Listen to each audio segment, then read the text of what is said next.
आम चुनाव के पहले चरण के चुनाव का शोर आज शाम 5 बजे थम जाएगा। 20 राज्यों की 91 लोकसभा सीटों पर 11 अप्रैल को मतदान होना है।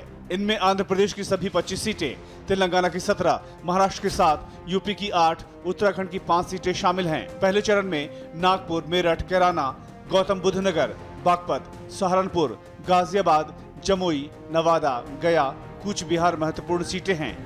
सभी सियासी दलों के नेता और उम्मीदवार पहले चरण के अंतिम दिन आज मतदाताओं को लुभाने की पूरी कोशिश करेंगे।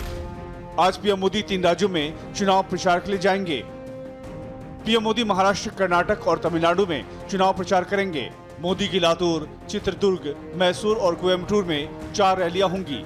प्रियंका गांधी भी आज सहारनपुर में कांग्रेस उम्मीदवार इमरान मसूद के लिए रोड शो करेंगी। रोड शो 11:30 बजे जैन बाग इलाके में गोल कोठी से शुरू होगा।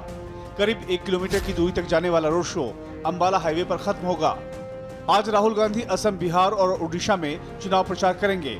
असम और बिहार में उनकी 2 रैलियां होंगी। ईवीएम के मुद्दे पर सुप्रीम कोर्ट ने एक अहम आदेश दिया है। कोर्ट ने कहा कि मतगणना के दौरान हर विधानसभा सीट पर 5 बूथों की ईवीएम का वीवीपैट की स्लिप के साथ पूरी तरह से मिलान किया जाए।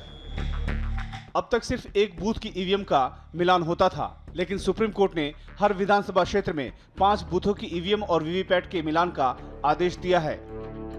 एक लोकसभा सीट में कई विधानसभा सीटें होती है, यानी अब कई लोकसभा सीट पर करीब 40 से 50 ईवीएम का वीवीपैट से मिलान किया जाएगा।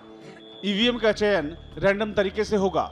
पूर्व मुख्य चुनाव आयुक्त SY कुरैशी ने कहा कि ईवीएम का वीवीपैट से मिलान करने से काउंटिंग में लगने वाले समय में बहुत ज्यादा फर्क नहीं पड़ेगा। अगर एक वीवीपैट गिनने में जितना टाइम लगता है 2 घंटे 3 घंटे, तो आप 5 वीवीपैट जो गिन रहे हैं तो वो 5 टीम में बिठा दीजिए एक साथ। एक आदमी एक प्याली चाय 3 मिनट में पीता है तो 100 आदमी कितनी देर में पियेंगे? 3 मिनट में। पैरेलल एक्टिविटी है, उतनी 5 टीमें बिठा दीजिए, 10 टीमें बिठा दीजिए, वो उसी उतनी देर में वो कर देंगी। कांग्रेस ने कहा कि जब 18,000 करोड़ रुपए खर्च कर वीवीपैट मशीनें खरीदी गई हैं, तो उनका इस्तेमाल भी किया जाना चाहिए। कांग्रेस ने झारखंड से 2 उम्मीदवारों की सूची जारी की है।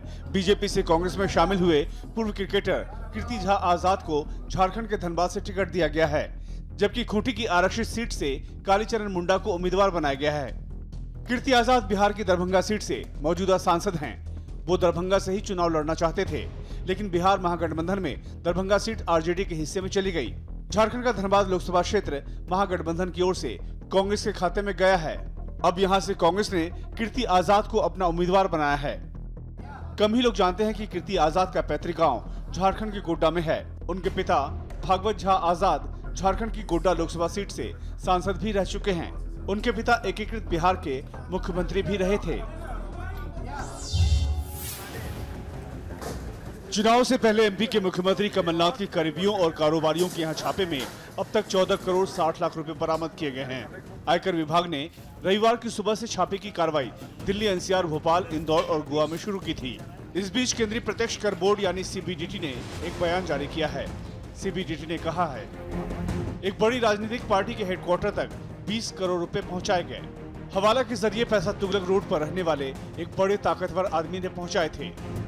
आपको बता दें, आयकर विभाग ने पिछले 48 घंटों में दिल्ली, NCR, भोपाल, इंदौर और गोवा के 52 ठिकानों पर छापे मारे हैं। छापे की पूरी कार्रवाई में 300 अफसर शामिल हुए। आयकर विभाग को खबर मिली थी कि मध्य प्रदेश में 281 करोड़ रुपए का अवैध लेन देन हो रहा है। इस रैकेट में कुछ बड़े नेता और कारोबारी शामिल हैं। बीजेपी के घोषणा पत्र में धारा 370 के साथ ही आर्टिकल 35 को खत्म करने के संकल्प पर कश्मीर के नेता डॉक्टर फारूक अब्दुल्ला, उमर अब्दुल्ला और महबूबा मुफ्ती ने जमकर हमला बोला है। फारूक अब्दुल्ला ने बडगाम में कहा, अगर ऊपर वाला यही चाहता है तो फिर यही हो जाने दीजिए। 370 को कहते खत्म करो, अरे करोगे तो फिर इलाहाबाद किधर रहेगा? अल्लाह की कसम कहता हूँ, मेरे ख्याल से अल्लाह को यही मंजूर होगा, हम इससे आजाद हो जाएंगे। 370 खत्म किए जाने के मुद्दे पर पहले से विरोध कर रहे उमर अब्दुल्ला ने भी पलटवार किया। उन्होंने कहा, मोदी और अमित शाह जितना जोर लगा लें, दोनों धारा 370 और 35 को खत्म नहीं कर सकते।